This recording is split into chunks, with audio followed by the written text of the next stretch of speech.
O novo ministro da Agricultura, Blairo Maggi, assume a pasta com grandes desafios. E é por isso que a gente recebe ao vivo o ministro Blairo Maggi hoje aqui no Rural Notícias. Ele está lá no nosso estúdio em Brasília. Vamos até lá.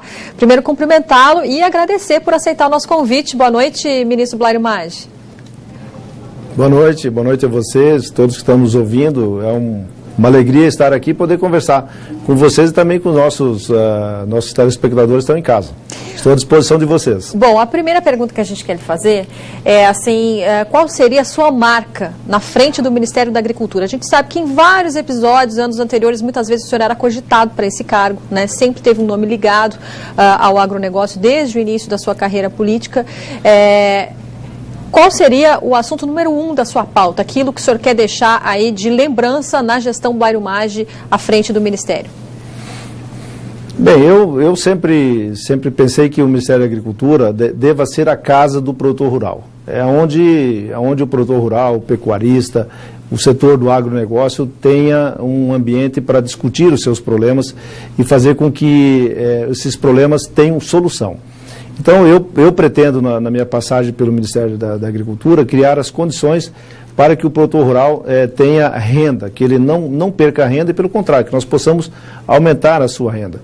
Isso pode ser feito de várias maneiras, mas para o Ministério, e o que está na mão do Ministério nesse ponto, é fazer com que haja uma desburocratização dos processos, fazer com que mais insumos sejam colocados na prateleira para que o produtor possa fazer as suas escolhas, fazer com que os preços caiam, fazer com que alguns monopólios e oligopólios que existem no fornecimento de insumos sejam quebrados e também que os técnicos do Ministério da Agricultura entendam que a principal razão de ele existir e do Ministério da Agricultura existir são os produtores, são os consumidores. E para isso eles precisam prestar um bom serviço, um serviço de qualidade, um serviço que seja bem visto por aqueles que demandam esse serviço, que são os produtores rurais. Portanto, a minha passagem pelo Ministério da Agricultura é fazer isso e fazer também com que o mercado internacional seja mais explorado, eu não diria melhor, mas mais explorado. O Brasil hoje já vende para mais de 150 países, nós precisamos ampliar isso mais. Temos um potencial muito grande de produção, tanto na agricultura, quanto na pecuária, na avicultura, na suinocultura. Agora, precisamos ter mercado, e esse mercado tem que ser conquistado, e eu atuarei muito nessa área dentro do Ministério. Agora, ministro, o Plano Safra Empresarial este ano veio, obviamente, mais cedo, veio em volume maior, mas também veio maior em juros. E esta é uma das principais reclamações dos produtores rurais de todas as formas. Ele será mantido ou o senhor pretende rever os números e inclusive outros pontos do plano que foi anunciado? Bem, eu diria assim, olha, o Plano Safra aí colocado, ele, segundo os técnicos mesmo do Ministério e também as entidades, não foi um Plano Safra detalhado ou discutido. Ele foi muito mais discutido na cúpula e foi colocado. Em termos de valores reais, são maiores que do plano anterior, na questão do custeio e menor na questão do investimento. Penso que o momento em que a agricultura vive não é um momento de crise, mas é um momento de safras menor, ou safra menor que foi o ano passado, e o próprio agricultor ele está um pouco ressentido de fazer novos investimentos. Portanto, acho que os volumes de recursos que nós não tivemos a mais na questão do investimento, imagino eu que não farão muita falta. Agora, a questão dos juros, nós temos que entender também o seguinte, nós temos uma presidente que acabou de ser afastada pelas pedaladas fiscais, por dar aquilo que não poderia ter dado. E penso, então, que os juros aí colocados de 8,5% a 9,5%, numa inflação de 7%, nós estamos falando de juros reais de 2%, de 3%, que são juros completamente compatíveis com a nossa atividade. Eu não teria até muita disposição de tentar baixar esse juro, sob pena de ser provocado para esses juros serem majorados. Então, eu penso que se a gente conseguir manter os juros que aí estão, são juros, como disse, compatíveis com a nossa atividade, com uma inflação de 7% ao ano, como está previsto para o ano que vem. Ministro, nós divulgamos aí ao longo do dia da nossa programação de que o senhor estaria ao vivo conosco e por isso alguns telespectadores mandaram perguntas que gostariam de fazer. Um deles foi o Marcondes Oliveira, que escreveu de Brasília, Distrito Federal. Ele pergunta o seguinte: o ministro vai pressionar o presidente para aprovar a prorrogação do CAR? E aí eu junto a pergunta dele, a questão de que o senhor teve reunido aí com o ministro Sarney Filho e além da questão da prorrogação, que ele já se manifestou favorável, tem a situação da constitucionalidade ou não do Código. Recentemente tivemos uma audiência pública, né, chamada pelo STF para questionar, porque muitas ações, inclusive da Procuradoria-Geral da República, estão alegando uma possível inconstitucionalidade e o ministro Sarney Filho estava entre esse grupo que estava questionando alguns pontos. Vocês conversaram sobre isso? Qual é o seu posicionamento nessa questão? Conversamos. Eu já fiz 2 reuniões com o ministro do Meio Ambiente e, por determinação do presidente Temer, nós temos que chegar num entendimento, agricultura e meio ambiente, porque são 2 setores que são intimamente ligados. Não podemos fazer agricultura sem pensar no meio ambiente e se tem alguém interessado em ter um meio ambiente equilibrado, é o próprio agricultor. Nós precisamos de sol na hora certa, de chuva na hora certa, na quantidade na hora certa. Portanto, se nós preservarmos aquilo que a legislação nossa manda, e não só porque ela manda, porque temos que ter consciência de que temos que preservar a questão ambiental, nós vamos ter produtividade altas ao longo do tempo. O ministro Sarney, nesses 2 encontros que tivemos, ficou claro para nós. A nossa agenda é desobstruir, a nossa agenda é tirar os problemas que estão sobre a mesa e resolvê-los, e não criar mais problemas entre os conservacionistas e os produtores rurais. Então, nessa direção, eu já havia conversado com ele sobre a questão do CAR. Eu sempre entendi que nós deveríamos prorrogar isso, e não só para os pequenos produtores. Produtores são todos iguais, grandes, pequenos, médios, todos são iguais. Portanto, já que havia essa possibilidade dos pequenos, os grandes e os médios também deveriam receber essa oportunidade. E no Congresso Nacional, melhor dizendo, no Senado Federal essa semana, ontem, aliás, se aprovou uma medida provisória 707, que tem uma emenda do deputado Luiz Carlos Reis, do Rio Grande do Sul, que estendeu, então, esta prorrogação para todos os demais agricultores. Então, está prorrogado e nós teremos que, nesse tempo, de agora até o seu vencimento, resolver os problemas. Tem alguns produtores que não entraram no CAR ou que não aderiram, justamente por achar que as ações que estão no STF poderiam derrubar esse processo, derrubar o Código Florestal e que todos nós deveríamos voltar à estaca zero. Então, esse é um outro assunto que discuti hoje. Espero que o Supremo Tribunal Federal se manifeste muito em breve sobre esse assunto. Parece que está chamando agora uma audiência pública com o setor produtivo para que ele possa se manifestar. E uma vez decidido isso, seguimos em frente, vamos trabalhar em paz, porque, como disse, se tem um grupo de pessoas, tem uma atividade que requer um meio ambiente equilibrado, é o setor agrícola e o pecuário do Brasil. Portanto, eu espero que a minha passagem pelo Ministério da Agricultura e também o do ministro Sarney no meio ambiente seja para a gente resolver uma série de problemas que aí estão, como licenciamento ambiental, uma série de coisas que estão aí que nós devemos desburocratizar. Não é tirar a garantia de preservação do meio ambiente, mas é dar condições para que as coisas possam acontecer. Sobre esse assunto, inclusive, eu queria falar com o senhor, ministro, daqui a pouquinho. Só vou me dirigir a você que está assistindo a nossa entrevista aqui no Canal Rural, no Rural Notícias. Enquanto a gente conversa ao vivo com o ministro, a gente quer saber também a sua opinião sobre o que você acha. Qual deve ser a prioridade no Ministério nesta nova gestão Blairo Maggi? Mande a sua mensagem para a gente, o nosso WhatsApp está aqui na tela, o número é 11-985-2400-73. Não esqueça de colocar a cidade e o estado de onde você está falando.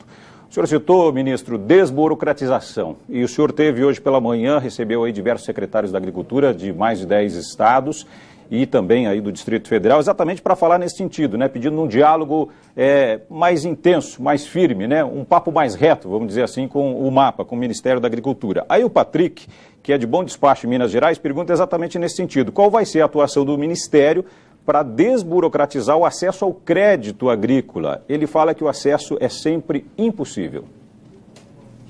Bem, a questão do acesso ao crédito já não é mais afeto ao Ministério. O Ministério faz as políticas, diz aonde que quer colocar os recursos. Agora, quem determina quais são as exigências são as agências bancárias. E aí a gente parte para uma outra área, que é a área do financiamento. Nenhum banco vai entregar financiamento para os produtores rurais, ou qualquer que seja a atividade, sem que hajam garantias para isso, ou garantias de patrimônio, garantias de aval, garantias da safra, enfim, não é uma coisa que está mais afeta ao Ministério, e sim uma questão de crédito de banco. Isso acontece com pequenos, com médios, com grandes. É claro que a agricultura familiar tem um acesso diferenciado e deve ser diferenciado, mas quando você passa para médio e grande produtor, nós temos as mesmas dificuldades. Eu, como produtor, também tenho dificuldade com o banco. São exigências que vêm, você cumpre uma etapa, vem uma segunda, e é tudo muito complicado. Mas, diria assim, não é mais papel do Ministério da Agricultura, e sim, como você que está reclamando, eu também tenho que reclamar do banco. Também reclamo, peço, mas eles têm as regras deles e a autonomia deles também. Ministro, o senhor que conhece muito bem Mato Grosso sabe da dificuldade em relação ao milho. Em algumas safras o preço é satisfatório, em outras a gente tem aquela situação de milho a céu aberto e tudo mais. A gente está vendo novamente essa dificuldade, problema de quebra de safra e também problema de escassez de milho muito caro para quem depende da suinocultura lá no sul do Brasil, necessitando, né, desse grão. O que fazer em relação a esse assunto? E aí eu completo aqui com a pergunta que veio da Sheila, que é de Primavera do Leste, Mato Grosso. Ela diz: com a quebra de safra em Mato Grosso, tememos não conseguir quitar as parcelas de securitização. Como o Ministério pretende agir? Bem, primeira questão do milho realmente é muito complicado. Os preços subiram muito, os criadores de suínos, os integradores de aves estão numa dificuldade tremenda. Além de preços muito caros, a quantidade de milho quase não existe, né? Hoje eu recebi de uma cooperativa de Santa Catarina dizendo o seguinte: olha, eu tenho milho para mais 10 dias, depois disso eu já não sei mais o que fazer. Então, a decisão imediata que nós fizemos no Ministério da Agricultura foi liberar para venda ao balcão uma quantidade de 160 mil toneladas de milho, que amanhã já deve estar com todo o processo liberado, e aí é a questão de poucos dias transportar esse milho que está em Mato Grosso, ou Goiás, outras regiões, para a região de Santa Catarina, principalmente onde tem os maiores problemas. Quanto à questão do não pagamento de securitização ou outros encargos que o agricultor tem, o próprio Manual de Crédito Rural, ele já prevê essas situações, e eu hoje ainda conversei com o Banco do Brasil. Não gostaria de fazer isso, quer dizer, pedir prorrogação de contas e coisa parecida para os agricultores, mas aqueles que sofreram com as intempéries, que perderam sua safra com seca, com excesso de chuva, nós temos uma legislação que dá para conversar, e nós faremos isso acompanhando. E eu disse antes também de que nós precisamos estar preparados, porque a safra do ano que vem, se não atendido os agricultores agora, ela poderá ser menor que essa, e aí até nem por questões climáticas, mas por questões de que o Ministério e o governo e a sociedade não atendeu o agricultor na hora que precisa. Eu estou bastante atento a isso e vou, junto com os outros órgãos de governo, resolver esse problema para chegar ano que vem com o agricultor novamente entusiasmado, novamente colhendo bem, e bola para frente, porque é o que nós sabemos fazer. Agora, ministro, questão indígena, é outro assunto, a gente diria aí cabeludo para resolver, é algo histórico nesse país, né? A gente vê aí diversos ministros que já passaram por essa pasta tentar uma solução rápida e ainda não foi possível. O próprio Ministério da Justiça, em determinados momentos, acaba sendo omisso nessa questão. Como que o senhor deve estreitar essa relação com o Ministério da Justiça e tentar resolver as demarcações de terras no nosso país, que, pelo menos por enquanto, só avançam? Bem, avançam porque tinha um governo até então com uma ideologia, né? E ideologia pesa muito na política. Era um viés que esse pessoal tinha de ampliar reservas indígenas, até sem a vontade expressa dos índios. Os índios às vezes nem pedem para aumentar a reserva indígena, mas o momento em que se vivia, a ideologia que se vivia, falando: não, vamos mais terra para índio. Então eu espero que com a mudança de governo, o viés ideológico receba uma nova direção, e com certeza já recebeu essa nova direção. Eu sempre defendi de que as áreas que forem demarcadas para os índios, ou que são reivindicadas para os índios, que o produtor rural seja ressarcido disso. Ele não pode ser expropriado. Isso, para quem vive na cidade, às vezes não entende, mas um produtor rural, ao ter a sua terra declarada como terra indígena, ele não tem direito a nada, ele não recebe nada da União. É como se você que tem a sua casa e que mora na cidade, um dia chegasse o governo e falasse assim, olha, eu vou tirar você daqui porque eu quero colocar o Pedro morar dentro da sua casa. E você vai embora e não recebe nada por isso. Quer dizer, é isso que acontece com as demarcações de terras. E nós aprovamos no Senado uma PEC, se não me engano, com o número de 63, e já está na Câmara, que é o seguinte, prevendo que toda aí seria desapropriação, indenização, melhor dizendo, das terras que estão direcionadas para os índios, que a União pague a preço de mercado e à vista, sem título, sem nada. Isso, para mim, resolveria bastante coisa. Agora, a gente tem que entender o seguinte, à medida em que as demarcações de terras saíram do norte do Brasil, passaram pelo Centro-Oeste e agora estão no Centro-Oeste, mais no Mato Grosso Sul, alguma coisa em Mato Grosso, no Paraná, Rio Grande do Sul, Santa Catarina, é claro que os conflitos serão muito maiores, porque as propriedades que estão ali colocadas são propriedades já centenárias, são várias gerações de famílias passaram por aí, e aí começa esse movimento de demarcação de terras. Eu sou contra esse tipo de situação, porque você vai resolver o problema de uma etnia, de um índio, e vai criar um problema social com outras famílias que já foram, às vezes, muitas vezes assentados, são sem terra. Então, dá para a gente ajustar tudo isso, mas tem que ser dentro de um ambiente diferente, e não do ambiente da expropriação, te vira, vai embora, e não é assim que funciona. Nós vivemos todos no mesmo país e devemos ter atenção com todos. Ministro, a gente vai acompanhar agora uma das questões que o público enviou para a gente durante o programa, a gente chamou, vamos ver aí na tela. Ó, é o Ayrton Tófolo, ele é de Alto Boa Vista, Mato Grosso. Temos muitos problemas com logística no estado. Quais são as providências para ajudar a escoar a safra? Está aí a pergunta para o senhor. Bem, é o que eu disse antes, a formação de renda do produtor passa por essa questão de logística. Eu particularmente, já me envolvi muito nessa área, como governador, como senador e agora também como ministro farei isso. Eu disse, a cada quilômetro de asfalto feito novo, diminui as distâncias, diminui os preços dos fretes e melhora a vida do produtor. Especificamente na região de onde vem a pergunta, que é do Araguaia Mato Grossense, ali nós temos um problema antigo, não conseguimos resolver, que é a passagem da BR-158 por dentro da reserva Maratissé, ou fazendo um desvio que aumenta quase 200 quilômetros de estrada, e nós não conseguimos ainda licenciamento ambiental para isso, estamos sempre brigando.